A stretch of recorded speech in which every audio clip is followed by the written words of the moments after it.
first, that parental consent is not appropriate for all families, and he's specifically stating how there might be violence or abusive things that might happen to pregnant children that are offending their parents, and that it would be harmful for them because they can go to get illegal abortion, or it will delay the procedures. So in response to that, I would like to say that parental consent is actually appropriate for all families, and that it is not harmful to the adolescents. So the judicial bypass provision is generally included in these laws, taking the possibility of what he has mentioned into account.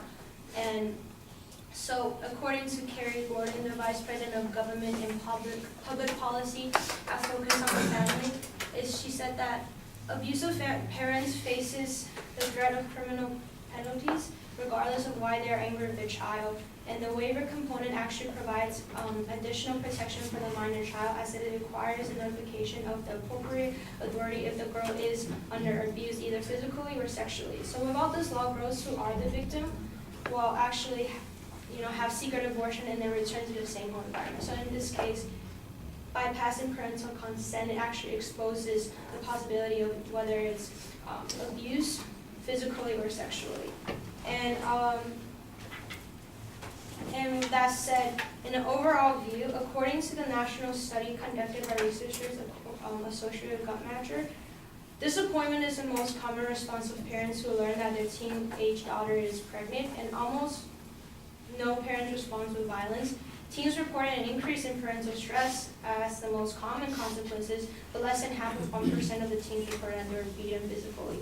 So again, this is not as big of an issue as he's pointing out to be. And he went further on to discuss how with parental consent, adolescents are forced to maybe go out of state and be in danger and harm.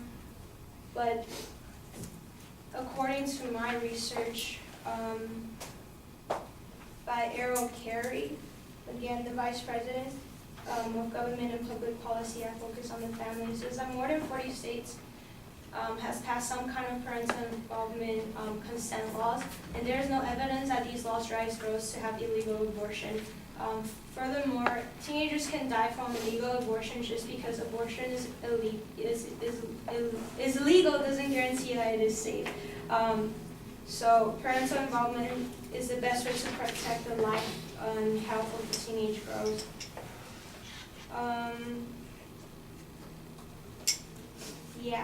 Parental consent also it actually benefits teenagers medically as well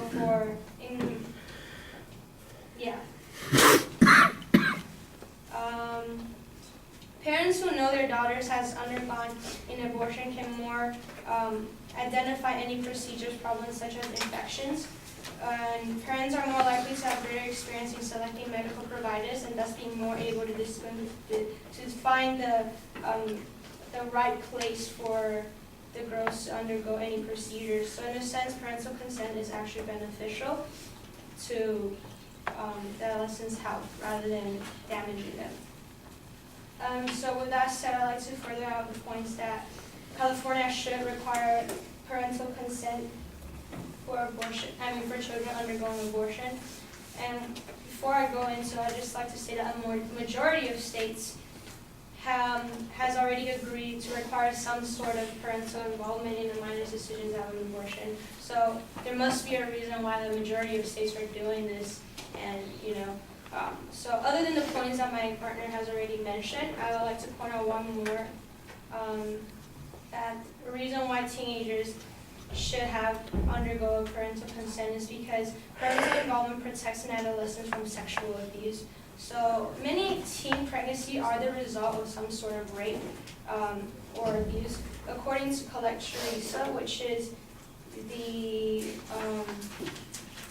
professor at the Law University of St. Thomas, national studies reveal that almost 2/3 of adolescents mothers have partners older than 20 years of age. In a study of over 46,000 pregnancy by school-age girls in California, research found that 71% of them has a partner that is average of 5 years older than them, and that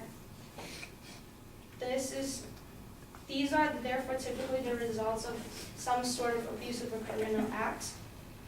And parental involvement laws are just one way that can attempt to protect young girls from the practice of these men. According to again, a nonprofit organization which works to advance reproductive health, it states that in one study, 89% of adolescents said their boyfriends were involved in the decision of their in the decision of abortion when their parents were not informed, and 76% of the time their boyfriend paid for the abortion. So, with all of this information, it raises the concern that without parental involvement, adult men may force their pregnant adolescent partners to have abortion, perhaps having them previously pressuring them to have sexual intercourse. So parental consent prevents this because, again, in most cases, a child's parents are the person who cares the most about them and knows the most about them and are better situated than others to understand the unique needs of their child and make decisions that are in the child's interest.